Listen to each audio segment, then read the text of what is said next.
Sekarang. Okey, bismillahirrahmanirrahim. Assalamualaikum semua. Waalaikumsalam. Sebelum sesi pengajaran, cikgu akan kenalkan diri cikgu dulu lah. Dia nama cikgu Muhammad Zubair. Cikgu apa? Praktikal 3 bulan kat sini untuk habiskan pengajian cikgu lah. Pengajian cikgu dekat OUM lah. Untuk syarat untuk habiskan pengajian 3 bulan kat sekolah sini lah. Bermula daripada bulan 4 sampai bulan 5 sampai bulan 8. Okey, untuk topik hari ni kita akan masuk bab 8 iaitu tamadun Islam dan perkembangannya. Okey. Kita tengok pada page pertama. Okey, kat sini untuk pengenalan. Gambar ni kamu nampak pun gambar ni.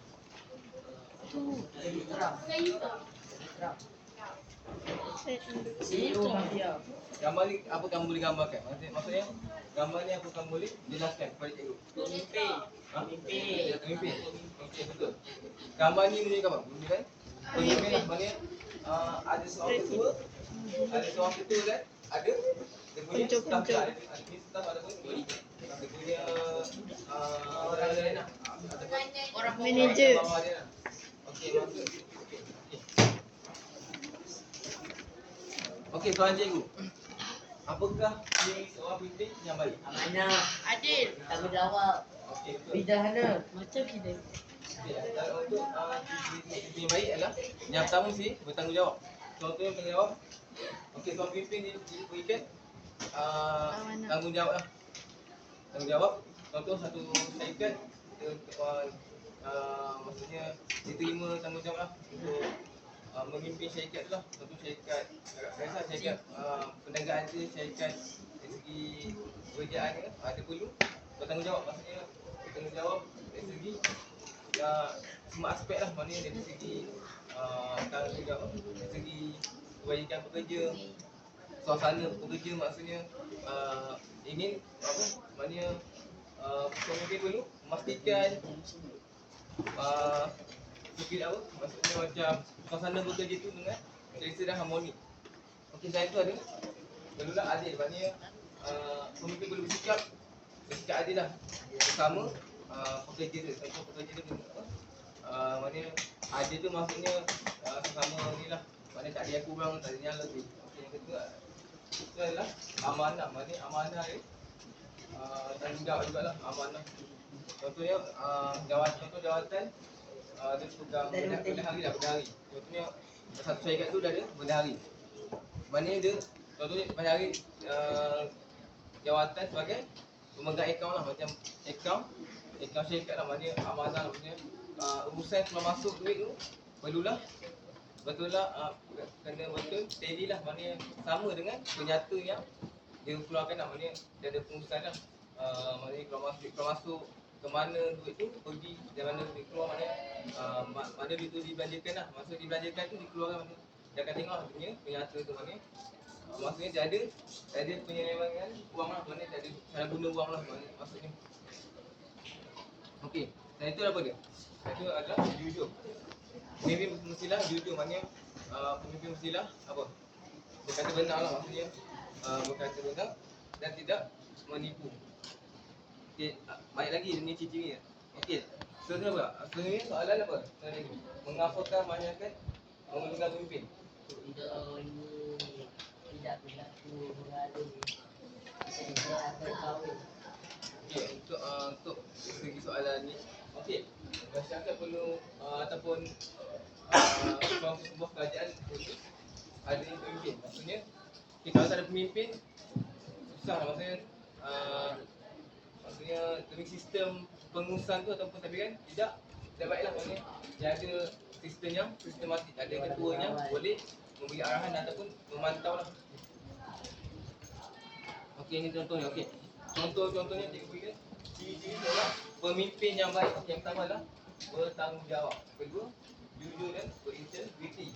Okey, selain itu ada perlulah adil dan saksama. Maknanya kena saling adil. Okey, kita adalah berilmu dan bersama. Okey, untuk yang ini paling penting lah. berilmu dan bijaksana. Okey, seorang pemimpin perlu berilmu dan bijaksana. Maknanya kalau pemimpin itu tidak berilmu dan tidak bijaksana, maksudnya kalau dia jadi pemimpin, hancurlah, maknanya hancur sebuah kerajaan tersebut. Kalau tak ambil kerajaan, dapat dia ilmu. Maknanya mungkin kerajaan tu mungkin tidak bagus lah, maknanya tidak dapat dipimpin dengan baik lah. Maknanya mesti ada ilmu tentang untuk pemimpin ni. Dia ada ilmu ke? Dia belajar tentang ilmu tentang dia nak memutuskan negara macam Perdana Menteri. Dia belajar tentang bidang undang-undang dan bijaksana ni selalunya kelebihan lah. Kalau seorang tu ada kebiasaan ni, ini bonus apa untuk dia ada bijaksana. Okey, yang kedua apa dia? Berani membuat keputusan. Mana masuk di sini dan berani menanggung risiko. Maknanya pemimpin ni perlulah apa dia? Beranilah. Maksudnya macam satu risiko tu dia perlu tanggung kan? Baiklah, maknanya dia berani. Satu isu yang berkaitan lah. Risiko lah mempunyai kemahiran komunikasi yang baik. Maknanya dia untuk komunikasi yang baik ni dia mudah untuk apa? Dia mudah untuk menjalinkan hubungan diplomatik dengan negara lain. Maksudnya kerajaan, untuk pemimpin kerajaan A ni kalau dia pandai komunikasi, dia boleh menjalinkan hubungan lah. Maknanya dari segi perdagangan, ekonomi, maknanya dia pandai komunikasi, pandai buat MOU ataupun persetujuan, dia mudah mendapatkan negara-negaranya maju. Maknanya dia boleh membangunkan lah dari segi ekonomi macam apa tu, ekonomi minyak, sawit, apa ni lagi, petroleum, gas asli dan sebagainya. Maknanya dari segi pendidikan pun boleh juga. Macam segi pendidikan, dia boleh bertukar idea lah, tentang pendidikan. Contoh Malaysia bertukar pendapat dengan China. Betul, dia boleh buat transfer pelajar. Maksudnya dia boleh buat pertukaran pelajar. Maknanya pelajar Malaysia pergi ke negara China, macam pertukaran lah. Maknanya pelajar luar datang ke Malaysia, macam pelajar luar lah, datang pelajar ke Malaysia lah. Pertukaran pelajar lah, transfer student. Okey, contohnya lah berdisiplin. Okey, berdisiplin tu antara ciri yang baik lah, yang penting lah, berdisiplin. Okey, untuk berdisiplin ni dia apa? Dia dari segi menempati masa lah, membaca peraturan dan menjadi contoh kepada apa? Kepada contoh orang lain lah. Maknanya yang penting ni menempati masa lah. Contohnya macam contoh cikgu untuk hadir ke sekolah pukul 7.20. Maknanya untuk menempati masa, kita kena datang lebih awal lah. Maknanya lebih awal 10 minit lah. Contoh kalau macam cikgu 7.20, cikgu mungkin tak sampai dalam 7.10 lah. 7.10 paling awal 7.10 lah dia kan sampai. Okey, sekarang prihatin lah. Yang maknanya pemimpin perlulah prihatin lah. Maknanya setiap staf dia ataupun jawatan bawah dia lah. Okey, contoh adalah berwawasan ni adalah pemimpin perlu ada matlamat ataupun objektif satu perkara lah. Maknanya contoh apa? Contoh macam pemimpin tu dia mentadbir sebuah syarikat lah. Maksudnya syarikat perwakilan. Okey, contoh syarikat perwakilan, pemimpin atau ketua ni dia misalnya matlamat apa dia objektif untuk membangunkan sebuah syarikat perwakilan. Maksudnya okey, contohnya bagi matlamat dia ingin mentengahkan ataupun memajukan lagi dalam perwakilan ke tingkat global lah. Maksudnya contohnya dia akan memperluaskan lagi dia punya model ataupun dia punya kereta ke luar negara lah. Mungkin dia akan eksport ke negara-negara yang menjadi hotspot ataupun jadi tempat menjana keuntungan. Contoh negara China ke Jepun. Dan itu dia mampu untuk bersaing dengan pengeluar kereta yang terkenal lah, seperti Jepun, Korea dan sebagainya.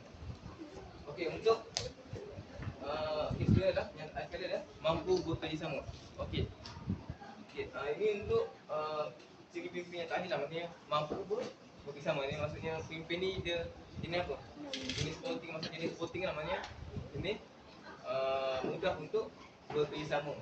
Okey, contoh kalau tidak bekerjasama susah lah. Maknanya contoh pemimpin yang jenis yang bahas sendiri.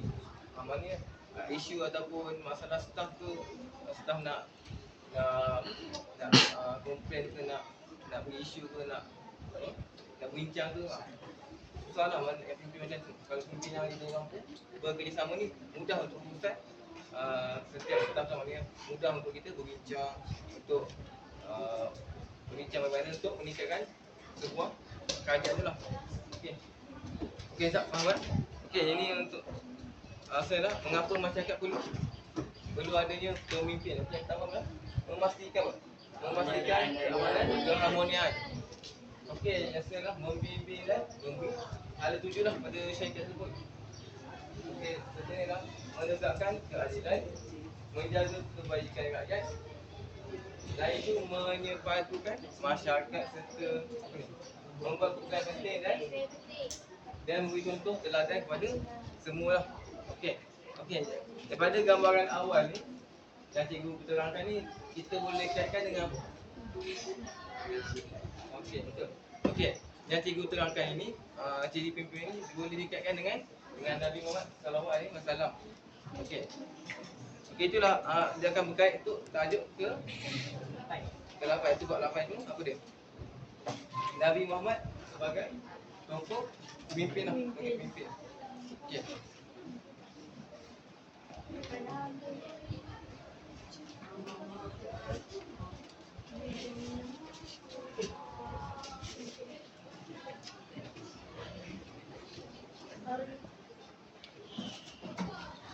Okey, siapa tahu ciri-ciri pemimpin yang ada pada Nabi Muhammad? Tahu? Rintik.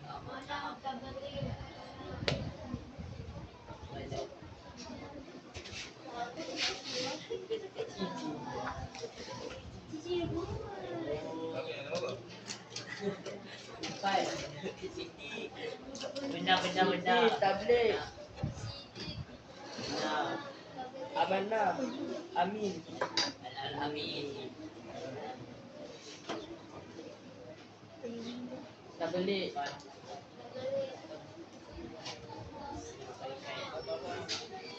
Marona. 4 ni kan? Okey. Contoh ciri-ciri pemimpin ataupun ciri-ciri yang ada pada Nabi Muhammad sallallahu alaihi wasallam. Yang pertama apa sini? Ciri ni adalah benar. Betul? Nabi Muhammad akan bercakap benar lah. Dia tidak akan cakap sebarang menipu lah. Maksudnya kata-kata yang kata-kata yang keluar pada mulut Nabi Muhammad adalah benar lah. Maksudnya semua adalah benar. Yang kedua amanah. Okey, Nabi Muhammad sallallahu alaihi wasallam dia akan amanah lah. Maksudnya amanah apa dia berikan tanggungjawab lah. Contohnya dia apa? Dia buat amanah lah untuk mengetahui apa? Sebarang ciri peperangan lah. Untuk sebarang ciri peperangan Nabi Muhammad selalu mengetahui lah mana yang akan ketahui peperangan tu. Okey, yang ketiga apa? Nabi adalah maksudnya menyampaikan. Nabi Muhammad menyampaikan ajaran Islam kepada umat manusia lah, maknanya bermula di tanah Arab lah. Okey, bermulanya pada ahli keluarga baginda lah, maknanya menyampaikan. Okey, yang keempat apa? Khawatanah Nabi Muhammad SAW digunakan apa? Kebijaksanaan. Itu adalah dia bonus lah. Kebijaksanaan. Okey, untuk misalnya ni apa ciri contohnya? Contohnya Nabi Muhammad merancang. Dia merancang strategi lah. Apabila dia berperang, maksudnya dia mengetahui siri-siri peperangan seperti perang Badar, perang dan sebagainya. Dia digunakan kebijaksanaan strategi dan merangka strategi lah. Dan strategi ni bahasa dan para sahabat ni, para perjuangan sekali mana menang lah hasil pada idenya yang tu. Okey, saya akan bertebak tumpang 4 ni.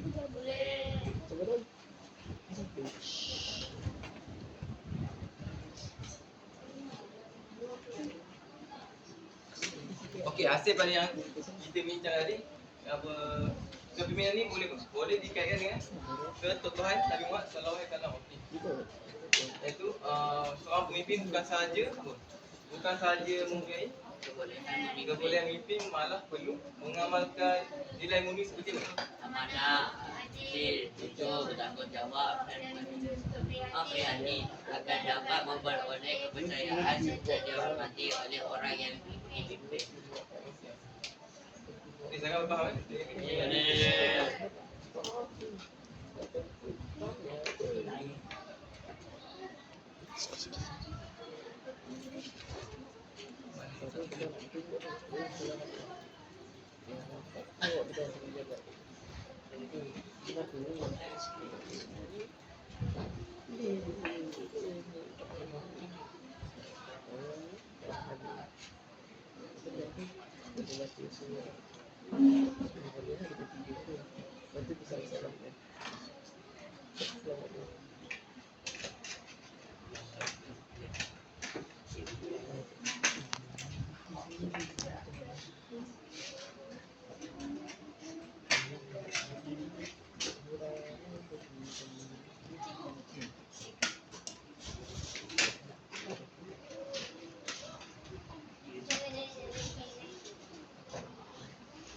Okey.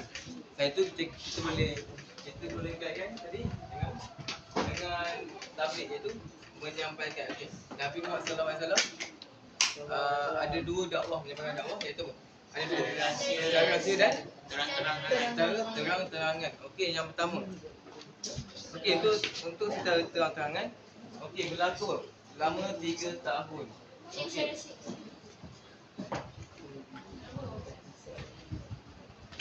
Okey, saya kasih. Okey, berlaku selama 3 tahun. Okey, individu awalnya memenuhi syarat Siti Khadijah, Ali bin Abi Talib, Zaid bin Harimah dan Abu Bakar As-Siddiq. Okey. Dakwah Islam juga disebarkan melalui sahabat baginda dengan melalui dakwah di rumah Al-Aqam bin Abi Talib. Okey. Dah kan faham ya?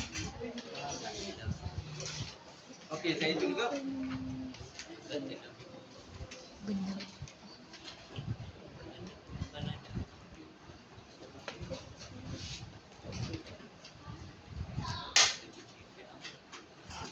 Okey, untuk setengah lah. Apa dia? Dakwah secara terang-terangan. Okey, Nabi Muhammad sallallahu alaihi wasallam apa dia? Telah mengadakan dakwah secara terang-terangan kepada kaum keluarganya terlebih dahulu lah. Okey, saya tu apa dia? Mengadakan pertemuan di Bukit Safa. Okey, nama itu baginda ditentang oleh apa? Okey, masa dia buat penyebaran ataupun ajaran agama Islam, dia ditentang lah oleh bapa saudaranya lah, iaitu Abu Lahab. Mana Abu Lahab tidak suka pada ajaran yang dibawa oleh Nabi Muhammad sallallahu alaihi wasallam lah.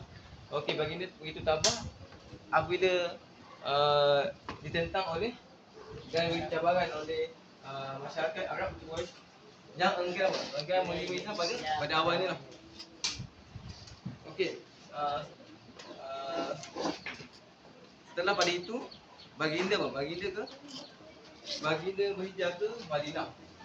Okey, dan diangkat sebagai pemimpin di sana dan baginda mengangkat piagam Madinah. Iaitu apa? Iaitu perlembagaan yang membentuk sebuah negara Islam yang adil dan maju lah ketika itu. Maknanya dia sebagai role model lah, sebagai contoh teladan yang baik.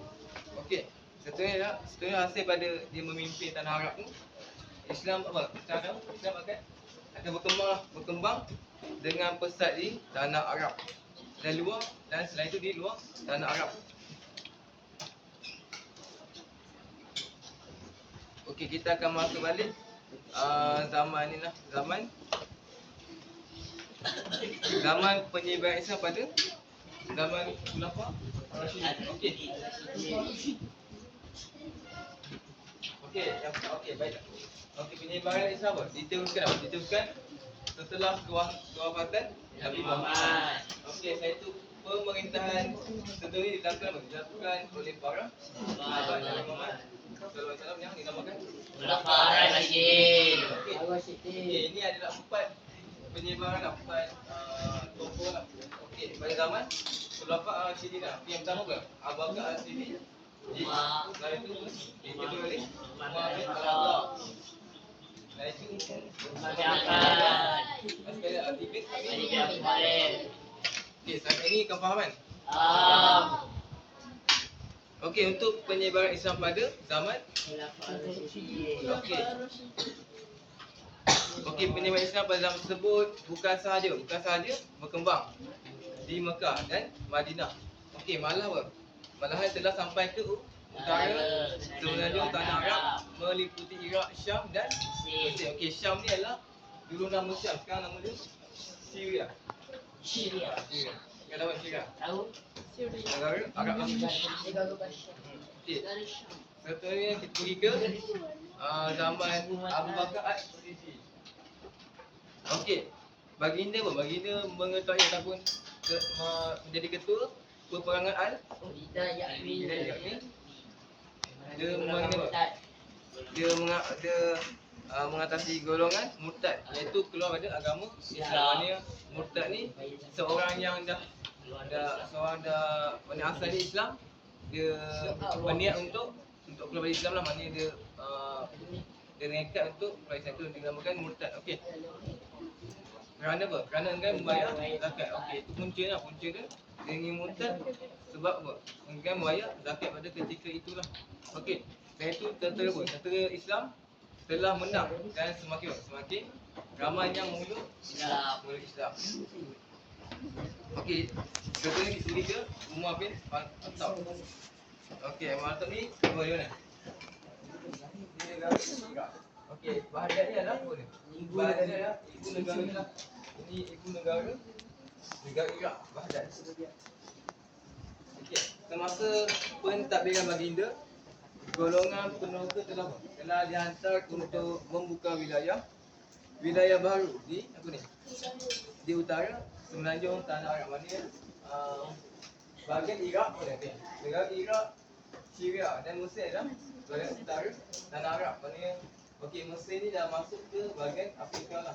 Dia benua Afrika tapi dia padan dengan benua Asia lah. Untuk pentadbiran ni dia membuka wilayah di tiga kota lah ataupun tiga negara, Iraq, Syam dan Mesir. Syam ni adalah Syria. Okey. Satunya adalah wilayah Islam yang luas. Ketika itu telah dibahagikan kepada apa? Kepada beberapa bahagian bagi memudahkan pentadbiran baginda lah. Okey. Satunya kita akan pergi ke Uthman bin Affan. Okey. Untuk Uthman bin Affan ni baginda mentadbir dan memimpin wilayah Islam yang luas, merangkumi kerajaan Byzantium di laut Mediterranean. Okey, saya itu baginda juga melantik Gavina bagi mengetahui pentadbiran di wilayah Islam yang semakin meluas. Okey, maknanya pada zaman ni biar dah meluaskan lagi dia punya wilayah Islam lah. Maknanya semakin berkembang pada ketika itu. Okey, ayat sekali adalah Ali bin Ali Thalib. Okey, pada masa ini agama Islam semakin mantap dan wilayah Islam bertambah luas dan semakin makmur dan harmoni. Okey, kita akan masuk ke penyebaran Islam pada zaman kerajaan Islam. Okey, yang pertama kita akan belajar kerajaan Bani Umayyah, kerajaan Bani Abbasiyah dan kerajaan Turki Utsmaniyah. Okey, yang ketiga tambah dulu ni kamu semua pernah dengar kan? Pernah dengar. Tapi yang paling famous adalah selalu kerajaan Turki Utsmaniyah. Okey, yang dua kerajaan ni pun famous juga. Okey. Kita akan masuk ke kerajaan Bani Umayyah. Okey, untuk kerajaan ni apa dia? Perkembangan Islam semakin lama semakin ketara. Maksudnya apa? Utamanya sebagai selepas pentadbiran diteruskan oleh kerajaan Bani Umayyah yang berpusat di Damsyik. Damsyik ni adalah di daerah apa? Damsyik ni daerah apa? Syria juga. Okey, Damsyik ni di Syria juga. Dekat Syria. Okey. Pada 600 Masihi hingga 750 Masihi. Okey, dan apa? Dan Bani Umayyah yang berpusat di Cordoba. Cordoba ni Spanyol. Maknanya kerajaan Bani Umayyah ni dia mempuluskan apa? Dia punya empire Islam ni ke Eropah lah, Spanyol. Maknanya Spanyol pun pernah dulu Spanyol ni antara sebuah negara Islam lah. Maknanya kerajaan Turki. Nanti kita akan masuk untuk kerajaan Turki. Kerajaan Turki ni pernah menaluki Spanyol. Itu yang kat Spanyol ada negara Islam. Ada kat Islam, ada orang Islam ataupun umat dia lah. Contoh macam siapa? Itu antara dunia ni lah. Contoh yang imigran dulu. Imigran. Maksud imigran ni tahu imigran. Dia masuk orang yang ni. Maksudnya masuk ke negara tu lah. Maknanya dia penempatan dimasukkan. Contoh macam kat tanah Melayu ni pun. Contoh Melayu ni kerajaan dulu bawakan British bawa masuk orang India, orang Cina ke Malaysia tu lah yang jadi Malaysia. Kerajaan Romania ni dia bawa masuk rakyat dia ke negara semua. Contoh ke Sepanyol ni antara negara Islam kat sini banyak Cordoba, Granada. Mana Granada? Nah, masjid tu ada satu masjid dekat Sepanyol. Nama masjid tu Masjid Granada. Masjid dah, so masjid lah kat Sepanyol. Okay, dulu Sepanyol pun sebuah negara Islam lah. Maksudnya sebelum untuk Sepanyol. Contohnya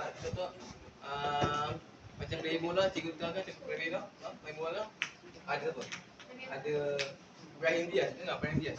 Oh, Ibrahim Diaz tu adalah Sepanyol dan Morocco. Tapi sekarang dia pilih untuk mewakili Morocco. Morocco ni adalah Maghribi lah, negara Maghribi. Maknanya bahasa Melayu tu Maghribi lah, bahasa nama lain dia Morocco. Okay, jom. Itu antara lah. Saya tu ada, contoh macam negara Perancis tu ada imigran lah. Imigran pada Sepanyol, Perancis imigran dia adalah daripada Algeria. Ni ada sekarang Benzema. Benzema lah Algeria dengan Perancis. So, sebabnya Perancis ni dia sepadan dengan Algeria, macam Morocco dengan Sepanyol. Okey, Maghribi ni sepadan dengan Sepanyol. Okey, betul. Kalau peta nampak lah. Sini Eropah, dia sepadan dengan negara Eropah. Maknanya benua Afrika tu lah, Morocco punya. Itu antara player yang beragama Islam lah. Okey, kita akan pergi ke lagi untuk kita punya isi nanti lah. Okey. Pada kerajaan Bani Umayyah ni Islam bertapak di India dan di Asia Tenggara seperti Bukhara, Samarkand dan Khawarizmi. Okey, utusan persahabatan juga telah sampai ke China. Maksudnya kerajaan Bani Umayyah ni dalam bertapak, maknanya sampai ke pengaruh kerajaan Bani Umayyah ni sampai ke tanah ke Asia Tengah pun boleh sampai. Okey. Selain itu Islam juga telah sampai ke Afrika Utara dan turut tersebar ke Eropah tu yang cikgu masukkan, sampai ke Eropah, ke Perancis, ke Jerman dan Sepanyol dan sebagainya, negara-negara yang ditakluk. Okey. Okey, Andalusia. Okey, nama dulu adalah Sepanyol adalah Andalusia. Okey, sana dengar Andalusia. Andalusia ni adalah sebuah bandar, maksud kota. Kota Sepanyol dulu namanya Andalusia. Maknanya Andalusia ni kota Islam dulu. Kota Islam ni Sepanyol. Itu yang pernah dengar. Syarikat Haji. Andalusia tu ibu. Ada ambil syarikat Haji lah macam bahasa. Syarikat Haji ni apa? Andalusia tu ibu. Andalusia daripada tu lah. Maksudnya kota Islam lah. Kota Islam. Dulu nama kota Islam lah. Sekarang dapat ada pemimpin Sepanyol yang datang tu sekarang negara Islam sekarang. Pemimpin Sepanyol iaitu Jose Rizal. Dengar? Jose Rizal adalah pemimpin Sepanyol yang dia menjajah Filipina. Okey, Sepanyol dia menjajah daripada bentuk Sepanyol ni, dia datang menjajah apa? Negara di Asia Tenggara iaitu Filipina. Filipina tu yang Filipina dia punya rakyat dia nama dia macam Sepanyol kan. Nama macam Eropah. Sebab dijajah oleh Sepanyol. Okey, Filipina dijajah oleh Sepanyol. Dulu Filipina adalah kepulauan tanah Melayu. Dulu Filipina antara ada ramai orang Melayu lah. Itu yang ada sekarang ni, yang kuat yang agama Islam dekat daerah Filipina ada apa? Mindanao. Dengar Mindanao? Mindanao adalah daerah ataupun kotanya Islam dekat Filipina. Itu ni ada kerajaan ada pendengar tu Sultan Sulu. Oh, dah. Sultan Sulu adalah dia kerajaan dekat Filipina tu. Mana itu maksudnya kerajaan Islam tu lah. Maknanya tentu perjanjian dengan Malaysia dah dibatalkan, maknanya dia nak ambil Sabah. Sebabnya dah buat perjanjian pada dengan agama British tu, British dah serahkan Sabah kepada Persekutuan Tanah Melayu. Masa tu Malaysia dah bentuk Malaysia lah. Itu yang dia punya cicit dia kot. Dia keturunan tu namanya Sultan Jamalul Kiram dulu. Maksudnya dia punya Sultan dulu tu. Itu ni ada apa? Ada perang tahun 2013 dekat Sempurna. Dekat Had Datu. 2013. Dan tu baru lahir dia baru lahir. Dia tu dapat tiga baru tingkatan 1. Baru tingkatan 1. Dan tu tengok masih lagi main-main lah. Masih tingkatan 1 lagi ada 13. Okey. Baik pada ni kota Andalusia ni, iaitu Sepanyol. Dia jadi pintu ke? Pintu ke benua Eropah, mana dia adalah jalan utama untuk pedagang Islam masuk, dan dia akan berdagang lah ke negara Eropah. Maknanya ada urusan perdagangan dan maksudnya ada urusan diplomatik antara negara Islam dan negara Eropah yang lain. Jadi Sepanyol sayang lah, Sepanyol memang sayang. Dia boleh jadi sebab negara Islam lah. Tapi bukan daya, tapi hasil pada pengaruh Islam tu adalah rakyat-rakyatnya memeluk Islam, dan adalah penempatan. Cumanya penempatan orang Islam tu kan sebenarnya ada, cumanya dia bukan majoriti lah, dia minoriti lah. Maksudnya adalah masjid-masjid yang setiap dan sebagainya. Maknanya setiap negara yang bukan Islam ada je komuniti Islam. Kat Jepun, dekat Eropah semua ada, Jepun, Korea semua ada. Masjid-masjid pun ada, cumanya sebagai minoriti lah, sebagai kelompok kecil lah, bukan besar macam negara Islam macam Malaysia ni majoriti, maknanya memang negara Islam. Macam Indonesia selain tu lah, macam Thailand pun ada. Cumanya Thailand bukan negara Islam, cumanya dia dekat mana? Komuniti dekat Thailand apa? Komuniti yang banyak Hanya apa dekat Patani. Betul.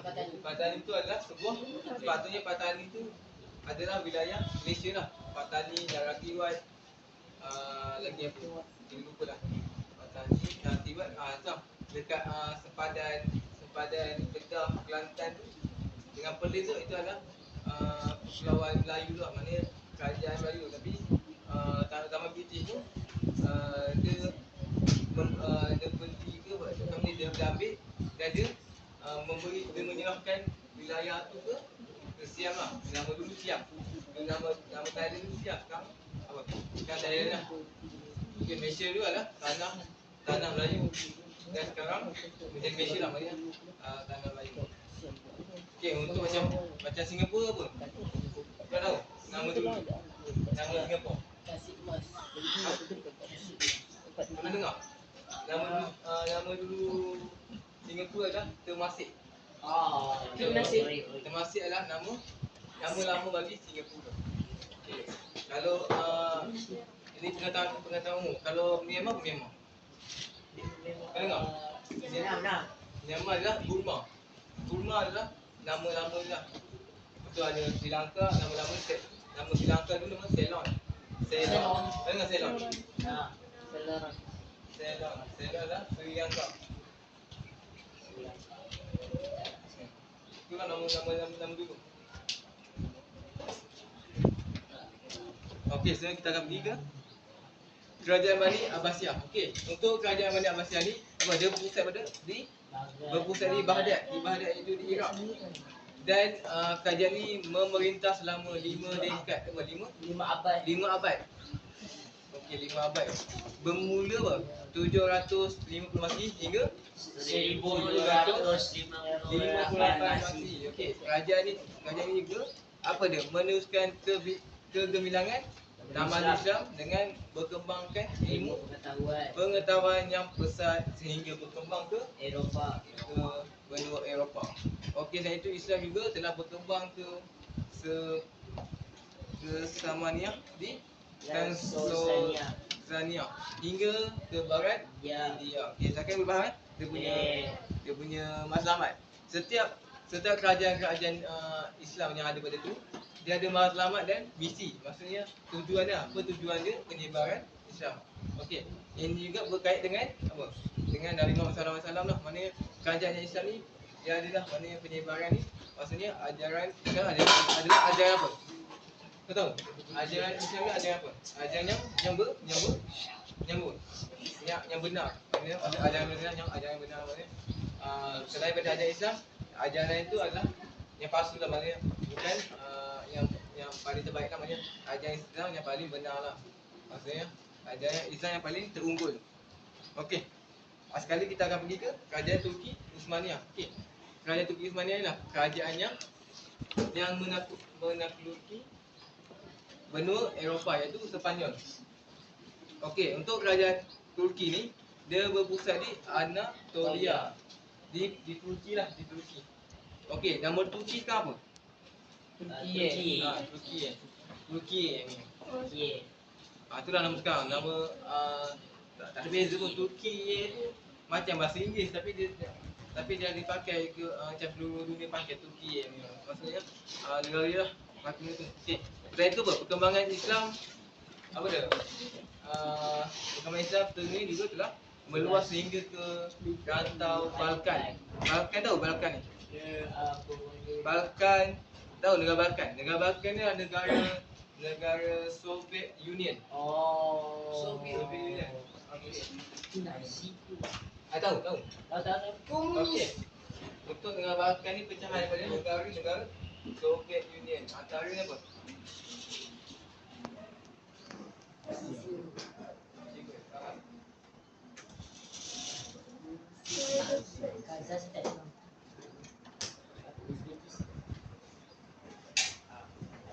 Azerbaijan lagi.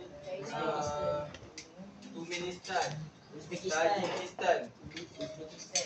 Berjalan dengan negara lain lah. Uzbekistan. Ada negara Kazakhstan. Pakistan. Kyrgyzstan ada. Semua tu lah. Uzbekistan yang tak belakang tu lah. Lepas tu negara Balkan ni adalah negara Eropah. Mana negara Eropah yang tahu apa? Pernah dengar ni? Pernah dengar Bosnia Herzegovina? Itulah sebuah negara Balkan. Negara Balkan ni seperti Bosnia lah, negara Eropah. Okey, saya tu pecahan dia adalah pecahan negara-negara ada Afghanistan ada. Macam Pakistan tu lain. Pakistan tu adalah daripada Danish Pakistan. Pakistan tu adalah pecahan daripada negara India. Tahu? Negara Pakistan dengan negara India bergaduh. Tahu? Gaduh. Dia ada sempadan dia.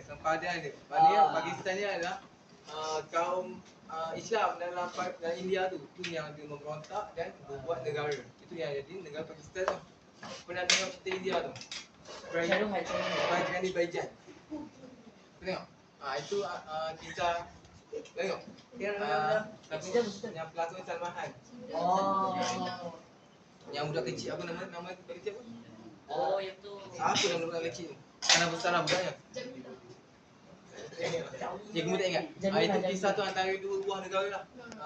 Maksudnya kisah pada tu dia punya nilai dia nak beritahu penyatuan buah negara lah. Maknanya seorang budak daripada Pakistan dan seorang warga negara India. Maknanya warga India tu dia menolong lah, membantu seorang budak perempuan yang kecil tu untuk berjumpa dengan keluarganya dekat Pakistan lah. Maknanya yang anak kecil tu dia sesat di India lah. Maknanya yang lelaki yang watak Salman tu dia membantu lah. Dan dia masuk dia menggunakan pelbagai cara lah untuk membawa masuk menghantar pulang ke Pakistan.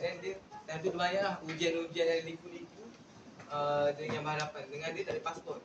Dia kan tak ada pasport nak ke Pakistan lah. Dia ikut jalan darat, jalan sana, jalan gunung-gunung. situ yang kawasan Pakistan tu yang rumahnya dekat dengan bahagian salji, tahu salji yang dekat Tibet dengan Tibet ada pegunungan salji tu dekat Sultanpur dengan Kashmir. Kashmir ada kawasan yang ni lah, kawasan sejuk. Okey, tengoklah perkembangan Islam tu ke Rantau Balkan, Eropah Timur kepada Rusia dan juga sekitar Laut Hitam. Okey, di samping itu mengekalkan kekuasaan ni Asia Barat. Okey, pengaruh untuk kerajaan Turki ni juga telah sampai ke alam Melayu. Maknanya hasil pengaruh ni sampai ke tanah Melayu dah, ke tamadun Melayu, maknanya ke kerajaan Melayu. Ketika itu ada kerajaan apa? Kerajaan Melayu tu ada yang ada itu adalah Kedah Tua. Pernah tak? Kedah Tua di Kedah. Lepas tu ada Kedah Singgora. Kedah Singgora. Lepas tu ada kalau Perak apa? Kat wilayah Perak ada Gangga Negara. Itu kalau kamu dengar, kalau kamu tahu, nak tengok ni dia ada kait dengan Hikayat Merah Mahawangsa. Lepas tu ada kerajaan Melaka. Ada apa yang Melaka? Ada Johor Riau. Johor Riau ni kerajaan Johor lah dengan Johor Riau. Tahu? Lepas tu itulah banyak lagi dengan kerajaan dulu lah.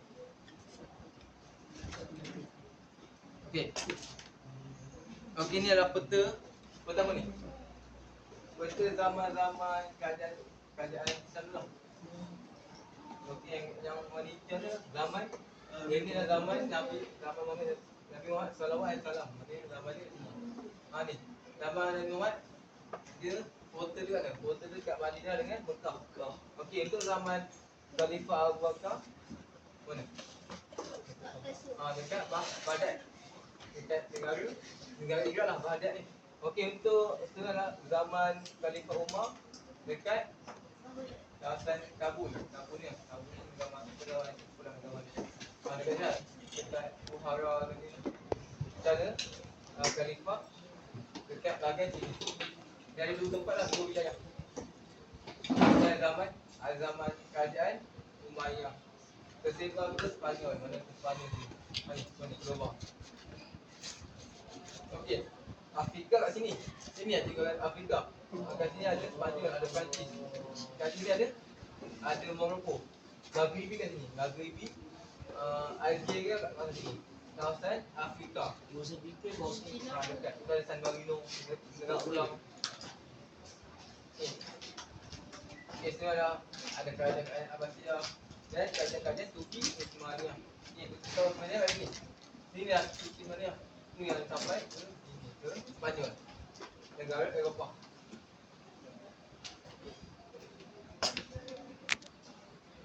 Okey, kita akan masuk ke faktor-faktor penyebaran Islam.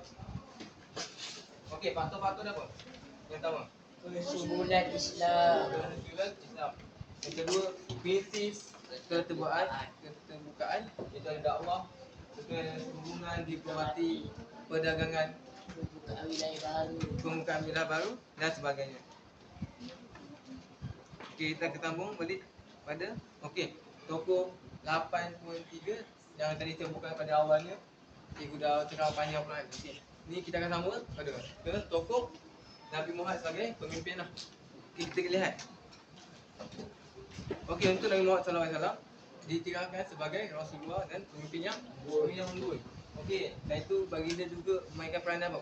Yang besar sebagai pemimpin negara, pemimpin masyarakat, sebagai pemimpin yang membangunkan ekonomi dan pemimpin tentera seperti yang dinyatakan dalam Al-Quran dan hadis. Maknanya daripada hasil kepimpinan ni yang ada pada Nabi Muhammad SAW, dia menjadi pemimpin yang unggul lah. Maknanya keempat-empat ni kita perlu apa? Kita perlu contohi lah. Maknanya setiap pelajar perlu contohi hadis kepimpinan dalam diri lah. Maknanya sekolah kita siapa yang jadi pemimpin pun ni amalkan ni lah. Maknanya tak semua pun dapat dah 2, 3 contoh sifat lah. Macam amanah ni. Amanah ni apa? So amanah ni ketua kelas berikan amanah pada ketua kelas untuk menjaga kelas. Maknanya ketika cikgu tiada. Itulah contoh amanahnya ketua kelas tak masuk. Dia bagi amanah maknanya kepada ketua kelas untuk apa? untuk menjaga kelas supaya tidak bising. Mana dia tak kawal lah. Okey, dah itu tablik. Tablik pun boleh juga mana pelajar pun boleh amalkan tablik ni, menyampaikan ilmu-ilmu lah. Contoh macam belajar, kita boleh maksudnya tablik kita boleh aplikasi lah, maknanya murid boleh contohi lah, maknanya bukan segi agama dia, boleh ada segi ilmu lain. Contoh macam dalam belajar matematik ke subjek lain ke, maknanya pelajar yang faham boleh tablik, maknanya boleh menyampaikan lah, boleh menyampaikan apa yang dia faham. Maksudnya ilmu ataupun ajaran yang disampaikan itu saja dengan betul lah, bukan maksudnya yang penyampaian yang benar lah, maknanya ilmu yang benar, bukan yang tidak benar. Okey. Yang pertama lah kebijaksanaan ni apa? Kebijaksanaan ni apa dia? Pertama maknanya setiap pelajar mesti ada kelebihan dan kekurangan, maknanya setiap pelajar ada kelebihan, ada kebijaksanaan masing-masing lah, maknanya dan kebiasaan lah, maknanya dan kebijaksanaan ni berlaku bila? Saya tahu apa kebijaksanaan ni boleh diamalkan ketika apa? Ketika waktu belajar. Kamu akan aplikasikan dalam belajar. Waktu menghadapi exam lah. Pada kamu juga ada kebijaksanaan untuk mengulang kaji lah. Maknanya kamu kena gunakan kamu ni patah ni dalam mengulang kaji. Maknanya kebijaksanaan kamu lah. Jadi kamu nak cari dalam strategi untuk skor soalan sejarah kan. Inilah kamu perlu amalkan. Maknanya dalam kebijaksanaan ni pun kamu boleh amalkan dalam kehidupan sehari kamu lah. Tak mestilah kamu tengah belajar ke, kamu tengah bersukan ke, boleh je aplikasikan. Mana ciri ni kalau aplikasi kamu perlu kena dengan situasi ni lah. Maknanya faham tak kan? Kamu punya ciri ni. Maknanya insya-Allah kalau kamu contoh ni, kamu boleh. Mana itu kamu boleh bagus lah, maknanya. Tak dapat semua, dapat satu pun jadilah, maknanya. Tak dapat satu, dua jadilah. Asalkan kamu ada amal-amalkan lah. Okey.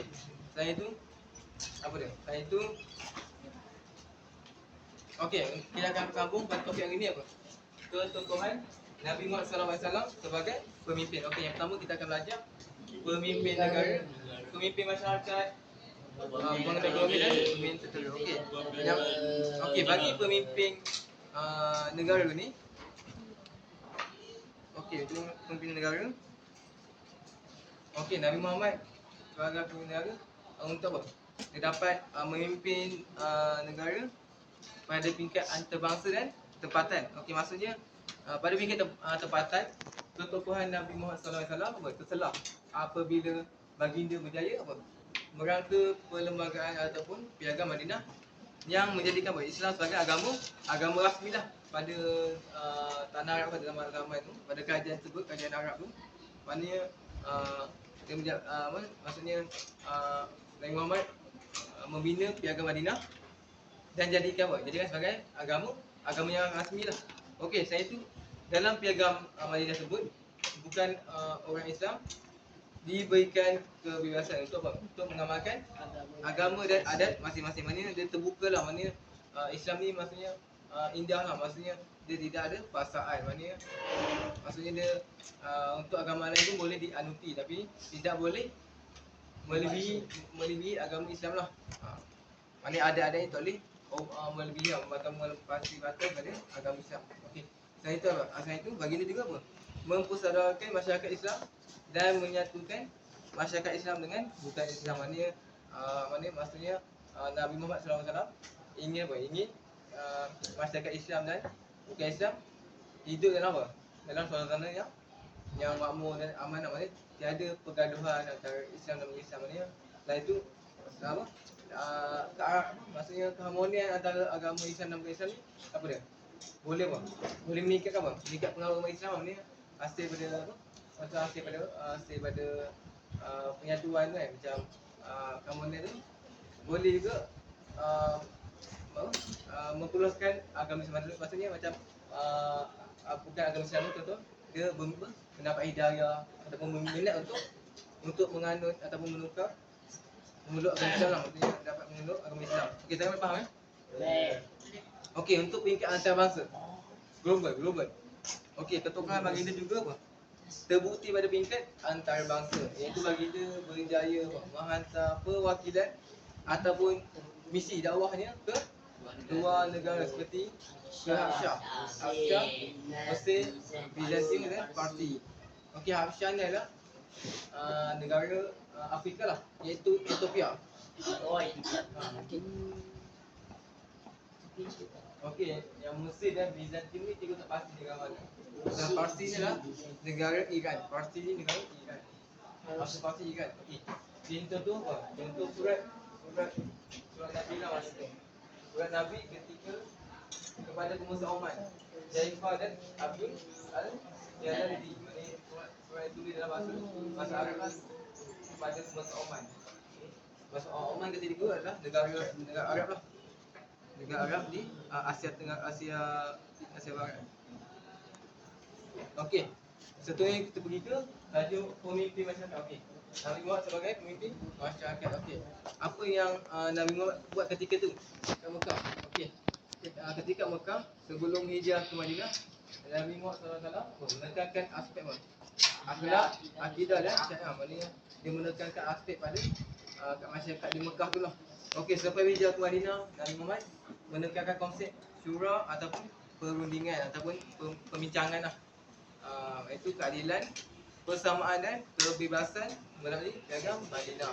Okey, inilah objektif ataupun objektif ataupun tujuan Nabi Muhammad lah ketika dia memimpin di dua kota berbeza lah. Maknanya kota Madinah dia ada objektif lain, pada dekat Madinah pun dia ada objektif ataupun konsep yang diamalkan. Maknanya ni objektif yang tujuan dia untuk memperluaskan ajaran agama Islam. Maknanya kedua-dua ni buktilah sebagai penyebaran agama Islam yang dibawa oleh Nabi Muhammad. Okey, seterusnya lah pemimpin masyarakat lagi. Okey, baginda juga menyatukan kaum Muhajirin dan Ansar. Okey, itu yang lagu kan.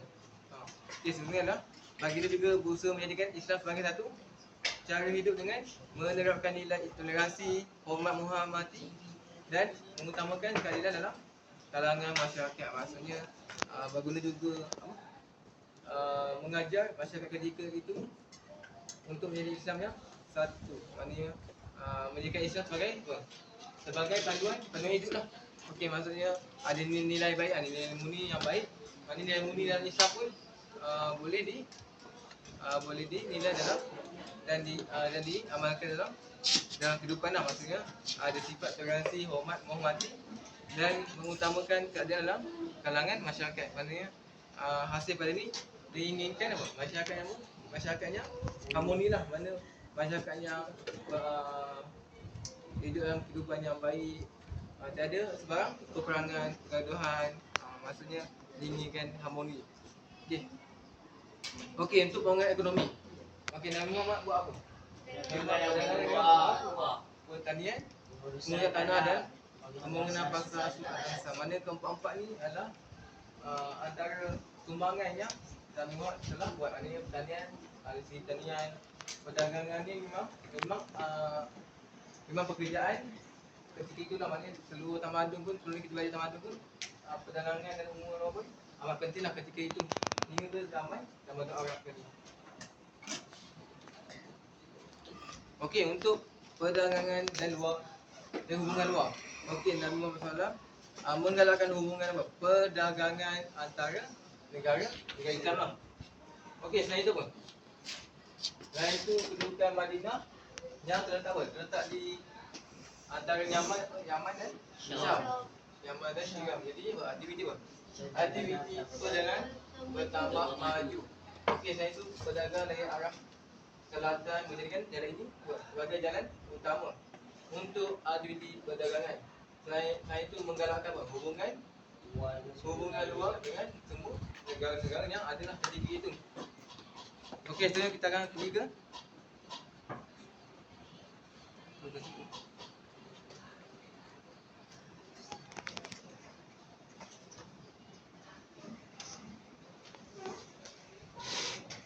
okey.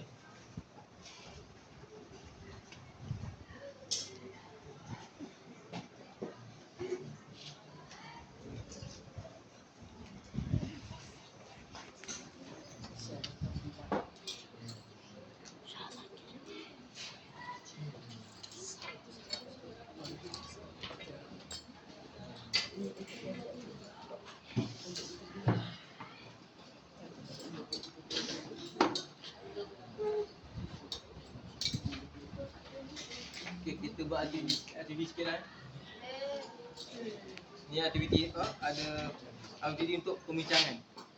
Aktiviti pembincangan dan ni lah untuk mencetuskan idea. Macam ni.